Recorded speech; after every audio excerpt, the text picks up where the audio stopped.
C'est un moment particulièrement fort pour Raymond Breton. Recevoir des mains de l'ambassadrice d'Israël la plus haute des distinctions honorifiques civiles du pays. La médaille de Juste, à titre posthume, pour sa mère, Angèle Breton.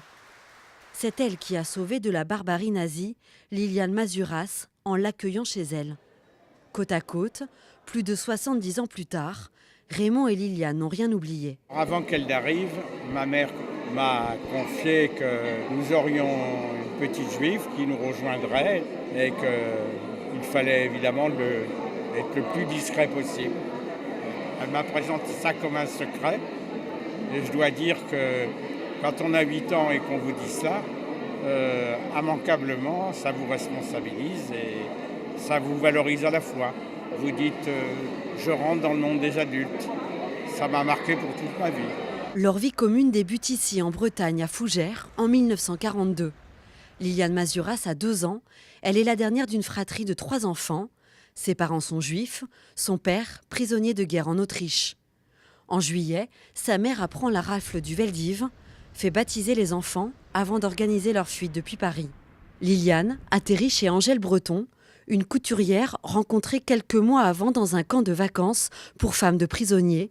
Elle vit seule avec son fils Raymond. C'est une dame extraordinaire, très très modeste, très gentille, qui m'a élevée absolument comme sa fille. Bon, moi à 2 ans, je change de mère. Bon, maman, je l'appelais maman, elle, je l'appelais maman Angèle. Il y avait une photo de maman et tous les soirs, elle me faisait dire au revoir à ma maman de Paris, bonne nuit, pour que je l'oublie pas. Parce que c'est sûr qu'à ces âges-là, on oublie facilement et elle ne voulait pas que j'oublie ma maman de Paris. Malgré des bombardements sur la commune, Liliane reste à l'abri avec Angèle et Raymond. Son père, revenu entre-temps, prend tous les risques pour venir la voir en cachette. En septembre 1944, Paris a été libéré. Le père de Liliane décide de retourner la chercher. La petite fille quitte alors sa maman de cœur. Une séparation rapide et brutale. Le jour où je suis partie, je n'ai pas voulu l'embrasser. Parce que, truc d'enfant, elle m'avait lavé la tête le matin et j'avais horreur de ça. Et donc, au moment où je pars avec mon père sur le vélo, je n'ai pas voulu lui dire au revoir.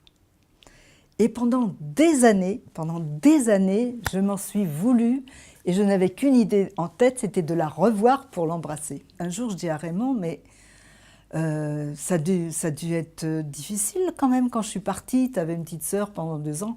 Il dit oui, j'ai été très malheureux quand je suis partie. Et je ne m'étais jamais posé la question en fait.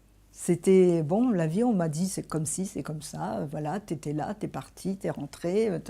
On a continué à vivre et on ne s'est pas posé les questions à temps. 26 membres de sa famille ont été déportés durant la guerre. Si Liliane Mazuras a retrouvé sa vie à Paris, les liens avec Angèle et Raymond ne se sont jamais brisés. Elle y est retournée plusieurs fois et Raymond, tel un frère, a été son témoin de mariage.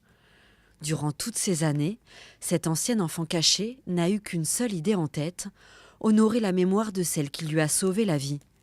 Il y a 3 ans, elle collecte les preuves nécessaires et constitue un dossier auprès du mémorial Yad Vashem pour faire reconnaître Angèle Breton comme juste.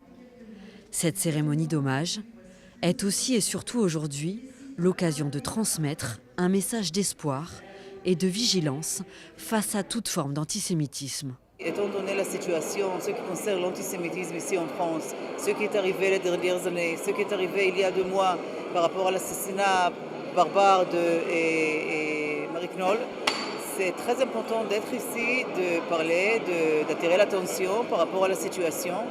Et surtout qu'il y avait ici beaucoup de gens, beaucoup de collégiens, pour enseigner, pour parler et de la Shoah, pour que ça n'arrive jamais. Dans quelques mois, le nom d'Angèle Breton viendra rejoindre les quelques 3900 noms déjà inscrits sur le mur des Justes du mémorial de la Shoah à Paris. À ce jour dans le monde, plus de 24 000 personnes ont reçu cette distinction de Juste parmi les nations.